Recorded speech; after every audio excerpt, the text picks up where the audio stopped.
They said her name was Celine Baptiste, though no one dared speak it after midnight.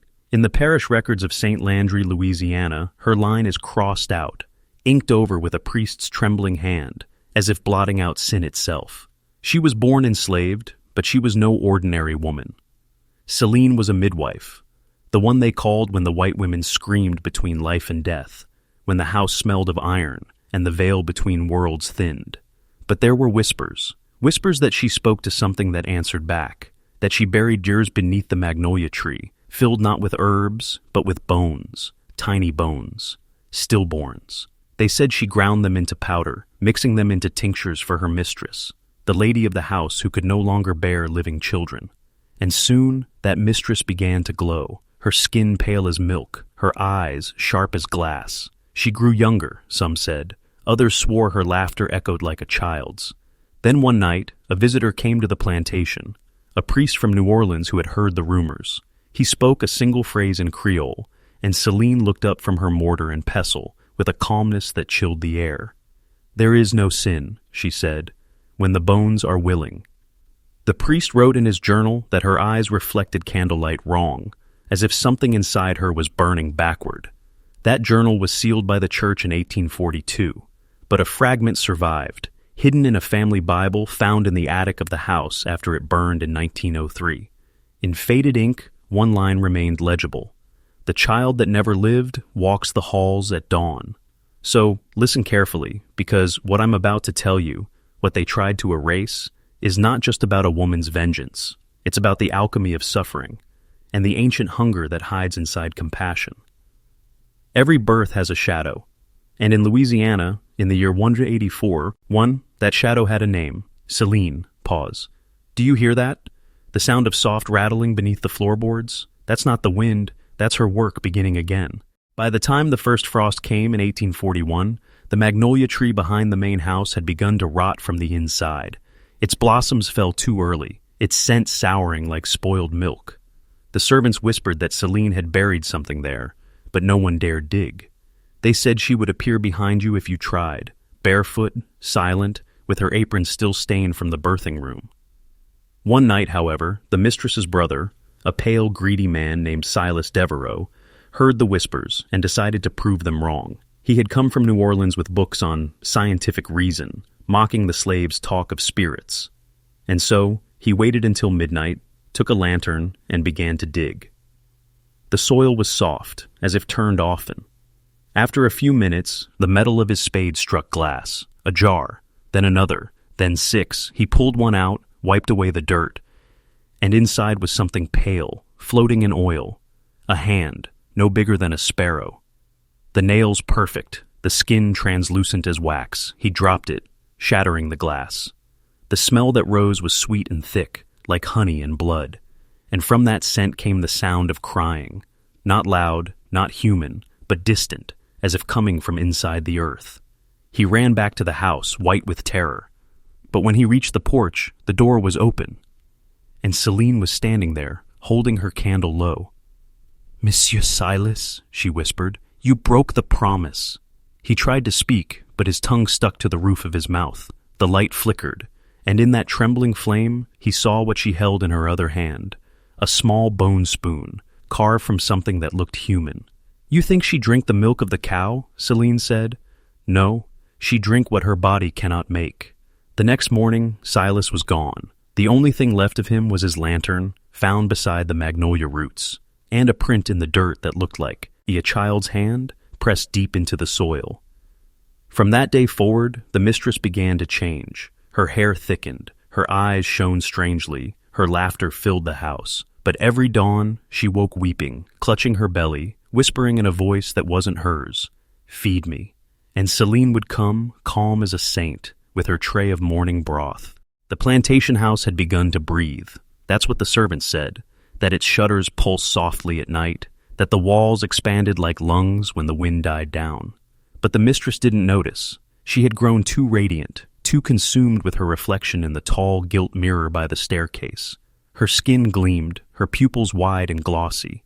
She said she could feel the life returning to her womb, even though the doctors had called her barren for a decade. Celine smiled quietly when she said this. The soil accepts what the body rejects, she whispered, and each morning she brought a steaming bowl of broth to her mistress, thick, rich, almost metallic. No one knew where it came from, only that it was brewed overnight in the birthing room, sealed behind a locked door. Then, one Sunday morning, as the church bells tolled across the bayou, the mistress screamed. The house froze. They ran to her room, the air heavy, sweet with blood and magnolia.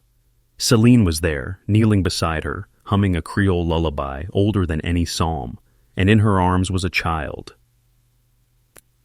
No, not a child. It looked almost perfect, but too pale. Its eyes never blinked. Its mouth moved soundlessly, as if mimicking speech it didn't understand. The priest who arrived later wrote that when he placed holy water on its forehead, it hissed, not like a serpent, but like boiling milk. Still, the mistress insisted it was her son. She called him Etienne. She said he dreamed in two voices, one hers and one belonging to those who never saw the sun. By the second week, the servants began to vanish. First the cook, then the housemaid who refused to feed the child. The well water turned cloudy, frogs swelled and burst near the garden, and the magnolia tree, the one where the jars had been buried, began to blossom again, out of season. Its flowers were white as bone. Silas Devereaux's name was never spoken again. His room was sealed, his belongings burned. The mistress forbade questions. But at night, when the candlelight flickered and the swamp winds howled, they swore they could hear the faint cry of a baby beneath the floorboards. And Celine, always calm, always watching, would simply whisper, "He's still hungry." And hunger makes gods pause. If you've made it this far, tell me in the comments, twice to make it real, the child remembers, because now you've heard what you were never meant to. When Father Jérôme returned to the Devereaux plantation, he came unannounced, carrying nothing but a worn rosary and a flask of holy oil. He had aged 10 years since his last visit, his hair now streaked with ash gray. He'd heard rumors of unnatural births, of servants who left but were never seen on the road again, of a boy who didn't grow yet seem to understand. When he reached the gates, the air was still, heavy with the sweetness of magnolia. The windows were shuttered, but the scent of broth drifted from the kitchen, rich, coppery, almost metallic. Inside he found Celine tending the fire. Her hands moved in slow circles, stirring something thick in the pot. He asked her what she was making. She smiled without looking up.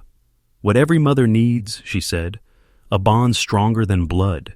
He stepped closer, the steam rising in strange spirals, almost forming shapes, small faces, vanishing before they could be seen.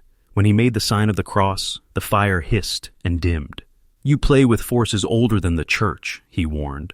"Non," Celine replied softly. "Older than man."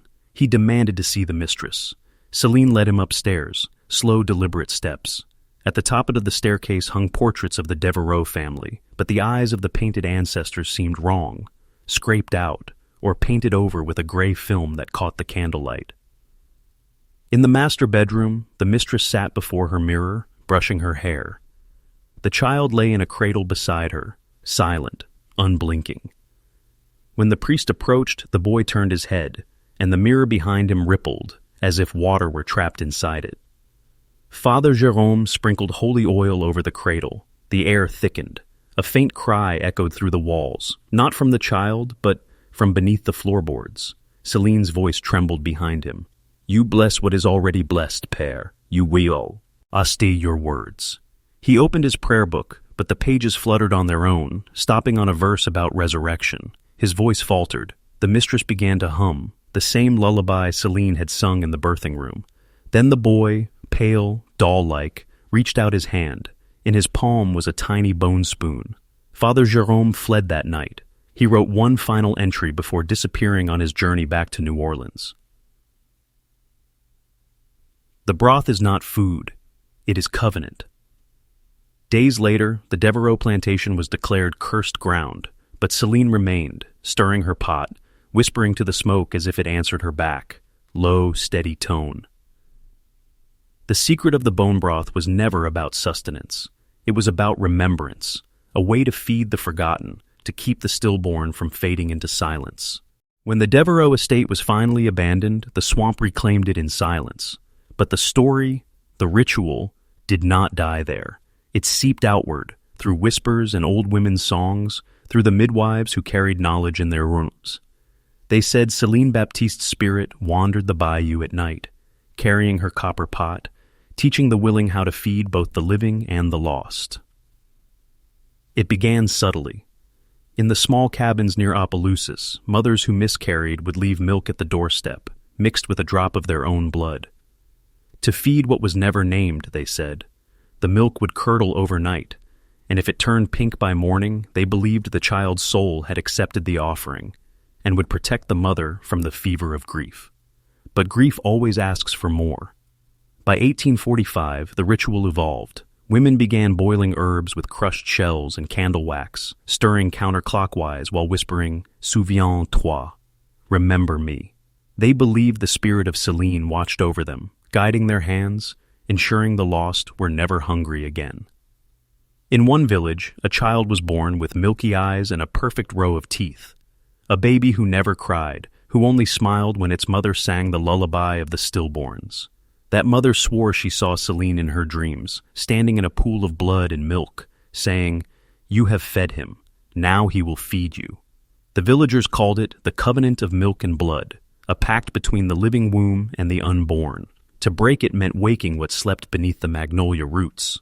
Soon, even the church caught wind of it. Priests found jars buried behind houses, filled with bone dust and locks of hair.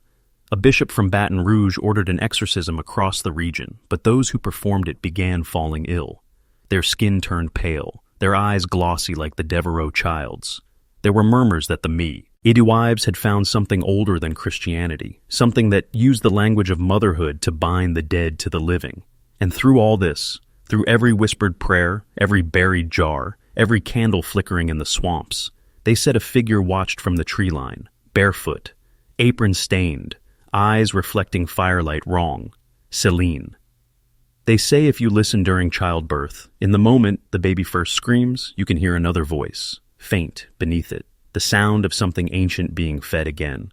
By the late 1840s, the parish midwives spoke of it as a calling, not a curse. They said the night sky itself marked those chosen to bear witness, a blood moon rising over the bayou, staining the river red as if the heavens had opened a wound. On such nights, births carried an omen. Babies came early, silent, eyes wide open. They called them les enfants rouges, the red children. Every time the moon bled, at least one woman in the parish would scream through a labor that defied medicine. The infants would come cold, but breathing, always breathing, and Celine's name was whispered between contractions, invoked not in fear but reverence. "Guide my hands," they would murmur, "and do not let him take me." The midwives believed the covenant of milk and blood demanded a price. For every life born under the blood moon, one spirit from the stillborn world would walk among them again, wearing flesh borrowed from the living. But one midwife, a young free woman named Rosalie Dumas, tried to break the cycle. She had read of Celine's life in the hidden church archives, seen the forbidden symbols scrawled in the margins of Father Jérôme's journal, spirals of bone, circles intersected by spoons. She burned every jar she found, poured salt into the earth where the magnolia roots once drank. Yet the night she went into labor herself, the blood moon rose without warning. The chickens screamed, the river went still. And as the other women gathered to help her deliver, the room grew colder, breath frosting on their lips. When the baby finally came, Rosalie refused to touch it. She said its skin felt wrong, slick like oil, and too warm. It opened its eyes and looked straight at her, whispering words no newborn should know. "You fed us. Now feed again." The women fled. Only one remained, an elder named Marie-Claire, who said she saw Celine standing in the doorway, holding a lantern that burned with milk-white flame. Rosalie's body was found the next morning, pale as paper, her lips curved into a smile. The child was gone. After that, no midwife would deliver under the blood moon. They said to do so was to invite the mirror birth, when a child is born not of flesh, but of memory. And still, in the distance the magnolia tree bloomed, its petals the color of ash. Pause. Do you feel it now? That shiver in your ribs? That's how it begins. By 1852, something unspeakable had taken root along the Louisiana coast. The locals whispered of mirror births, infants who came into the world without a reflection. They breathed, cried, and slept, but when shown a mirror, the glass would ripple, fog, or crack. Mothers said their children could stare into empty mirrors for hours, smiling at something unseen on the other side. The first reports came from St. Martin Parish, then from Plaquemine, then from deep inside the swamp villages, where the old Creole song still carried Celine's name like a prayer and a warning. The pattern was always the same. A mother dreamt of a woman with an apron stained in milk and blood. She'd wake with the scent of magnolia and iron in her room, and within a week, her child would vanish, not taken, but absorbed. Clothes left behind, milk spoiling on the windowsill, cradle still warm. The elders called it le retour du ventre, the return to the womb. One mother, desperate to understand, placed a mirror above her baby's cradle before dawn. When she awoke, the glass was gone, but carved into the wooden frame were 7 small fingerprints, pressed deep into the grain, as if made from the inside. That same morning, her husband found her wandering the swamp barefoot, humming the birthing lullaby. Ti moun pas pleurer, la mère te regarde encore. Little one, don't cry, your mother still watches you. She didn't remember singing it. Rumors spread that the mirror births were Celine's vengeance for the forgetting, a punishment for the priests who buried her name and the families who denied her rights. The old ones said she'd turn the covenant into something new, no longer about feeding the stillborn, but reclaiming what the living had stolen, the energy, the blood, the breath. A plantation ledger from 1852, found decades later in a burned estate house, lists only one final entry. No births this season, only reflections. By the time the sun set that day, 5 infants had vanished from the parish. In their cradles lay nothing but small bone spoons and withered magnolia petals. And when the mothers wept, they swore they heard a woman's voice in the night, soft, tender, almost merciful, whispering, "Hush now, the mirror never lies. You only forgot which side you're on." Pause, voice lowers. Don't look behind you just yet. Reflections listen when we speak her name. The year 1854 ended in flame. The Devereaux plantation, long abandoned, long feared, erupted one night in a column of white fire that no one dared to approach. Witnesses from neighboring parishes said it wasn't lightning, nor any man's torch. The blaze moved downward, not up, like the sky was feeding the earth. And from within that inferno, they swore they heard a child laughing. By morning, the house was nothing but bone-colored ash, but at the edge of the ruins stood a boy, about 10 years old, barefoot, untouched by smoke. His skin was pale, eyes black as swamp water. He gave no name, only said in a calm, strange voice, "She told me to wake." When the sheriff tried to question him, the boy only stared at the burned soil and whispered, "There's still one under the tree." They dug where he pointed, beneath the dead magnolia, whose roots were as thick as rope. What they unearthed was not human. A jar, fused by heat, filled with liquid that shimmered like mercury. Inside floated a small jawbone and a spoon carved with symbols. The boy took the spoon, held it to his chest, and smiled. That night, he was taken to the rectory for shelter. Father Moreau, the priest assigned to watch him, kept a journal. In it, he described the boy's strange behavior, eating nothing, sleeping rarely, speaking in 2 distinct voices.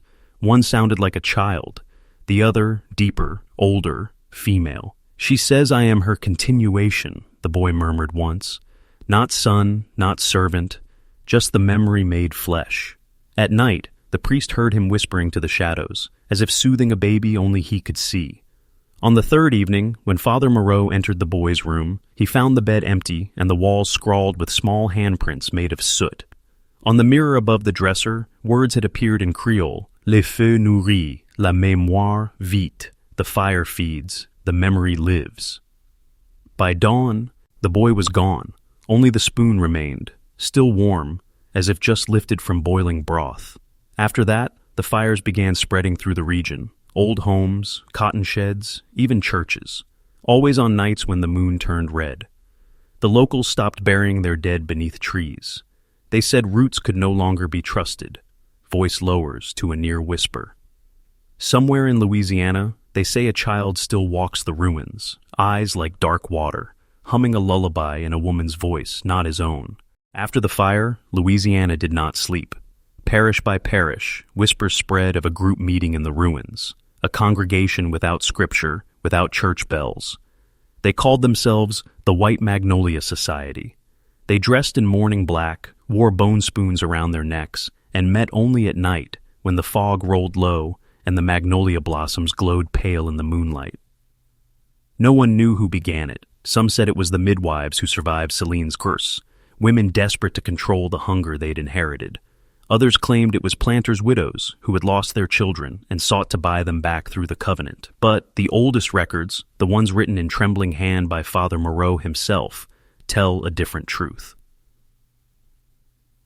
The first meeting took place in the ashes of the Devereaux estate, where the magnolia tree still stood. 12 women gathered, carrying jars, milk, and locks of infant hair. And standing before them was a figure none dared name, barefoot, face veiled, apron gray with age. She handed each woman a spoon carved from bone. "Feed the forgotten," she said, "and they will remember you." After that night, the women began to change. Their skin grew luminous, their hair thickened, their eyes pale as dawn. Some said they glowed faintly in the dark, like candlelight reflected on still water. But with the beauty came madness.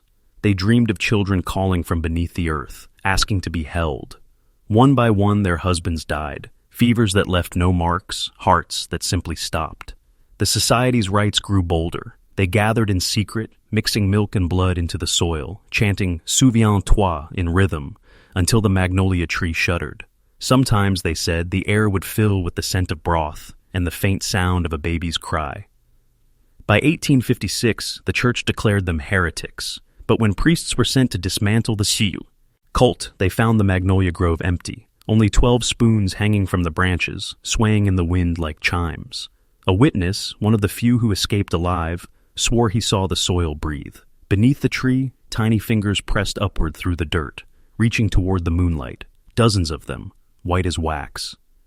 And from somewhere deep below, a woman's voice murmured, "The milk is curdled, the covenant renewed." Low, deliberate pause. They say those spoons were never found again, but every so often one surfaces, in old houses, thrift shops, buried in gardens, always smooth, carved with a spiral, always warm to the touch. In the year 1861, on the eve of a storm that split the Gulf sky like a vein, a new name appeared in the parish ledgers, Lucien Baptiste Devereaux, a child of no listed father, a child born beneath the same magnolia tree that refused to die. The townsfolk said the boy was the last descendant of Celine, though no bloodline could prove it. He was raised by an aging seamstress in the outskirts of St. Landry, a woman who spoke to shadows and never touched the holy water at church. She said the child had been given, not born, that he came to her doorstep wrapped in linen, stitched with hair. Lucien grew fast, too fast. By the time he was 7, his eyes were already hollow and knowing. He could finish the sentences of grown men. He could predict when a storm would strike. He called the crows by name, and in his pocket he carried something always, a spoon carved from bone, older than the house he lived in. When questioned, he would only say, "It's hers." At 13, he began to dream of a woman stirring a pot in the dark. The broth smelled of metal and lilies. In his dreams, she whispered, "You are not air. You are continuation. When the 13th spoon breaks, the covenant ends, or begins again." Those words haunted him, for beneath the magnolia tree, 12 spoons had once hung, but legends told of a 13th, one hidden, one forged from something other than bone. He spent years searching the ruins of the old plantation, guided by the dreams. The land was still, too still. No birds, no wind. When he reached the roots of the magnolia, he found a hollow deep in the soil, lined with pale stones. Inside it lay a single jar, cracked, empty, and wrapped in linen that pulsed faintly, as if breathing. He lifted the jar, and something inside whispered his name. That night, thunder broke the sky. The spoon in his pocket split clean in two, and somewhere beneath us, a swamp. The earth trembled, like something long buried had just opened its eyes. The next morning, the seamstress was found in her chair, eyes wide, mouth full of magnolia petals. Lucien was gone. All that remained was half a spoon and a message carved into the wood of the house. The air refused, the memory chose, low, rasp tone. And so began the final awakening, the return of the blood that remembers, the echo of milk and ash. They say the swamp has a pulse, a rhythm that hums beneath the croaks of frogs and the hiss of reeds. But on the night Lucienne vanished, that pulse stopped. The water turned black and still. Even the mosquitoes fell silent. The people of St. Landry locked their doors, but the air pressed heavy against the windows, as if the night itself were breathing through the glass. Somewhere deep in the bayou, lights began to move. Not lanterns, not fireflies, but pale, trembling orbs that drifted between the trees. Fishermen who saw them swore they followed a path, as if drawn toward a single place, the ruins of the Devereaux plantation. At the center of that drowned estate, beneath the rotting magnolia, stood a figure, barefoot, head bowed. The boy, Lucien, but not as before. His eyes were blank white, his skin faintly glowing, veins pulsing with soft light. In his hands, he held the broken halves of the spoon. He whispered a single phrase into the wind. "She remembers me now." The air trembled. The swamp rippled outward, waves shuddering through the trees. Beneath the water, something began to stir, bones clicking together, roots curling like fingers. And from the depths rose shapes that weren't quite human. Small, pale things with hollow mouths and black eyes, crawling from the mud, dragging themselves toward him. He didn't flinch. He opened his hands, and the two halves of the spoon fused back together with a sound like bone knitting under skin. Then, silence. Every creature in the swamp fell dead. Birds dropped from the sky. Dogs howled until their throats tore. And in that suffocating stillness, Lucien began to speak. Two voices, layered, one his own, one hers, Celine's. Blood remembers, milk binds, the womb is not mercy, it is gate. By dawn, the plantation was gone, swallowed by water. Only the magnolia remained, now stark white, its roots glowing faintly, beneath the surface. Days later, the bayou began to move again, but the fish were eyeless, their flesh translucent. Those who touched the water claimed it whispered to them, not in words, but in lullabies. They said the Devereaux line had finally awakened, that every woman born with their blood began to dream of the same thing, a pot boiling in the dark, a hand stirring slow circles, and a child's voice asking softly, "Are you ready to feed me now?" Pause, low, magnetic whisper. And if you're still listening, if you followed this far into the dark, say it in the comments, twice, so it takes root in you. The milk remembers. Because once you speak it, you can't go back. The old people say the swamp never gives up what it swallows, but they were wrong. In the summer of 1863, after weeks of unending rain, the bayou began to rise, not from the river, but from below. The water smelled faintly of iron and milk. Frogs screamed themselves silent.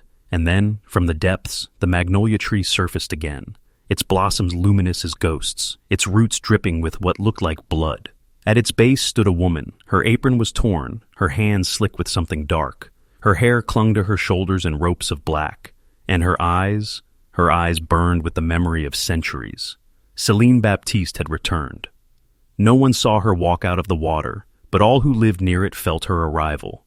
Milk soured, mirrors fogged, and infants cried without sound. Her presence wasn't vengeance, it was reckoning.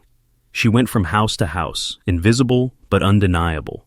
Every child born since the night Lucien vanished woke at the same hour, midnight, whispering names their parents didn't know, names of babies never born, of lives lost before they began.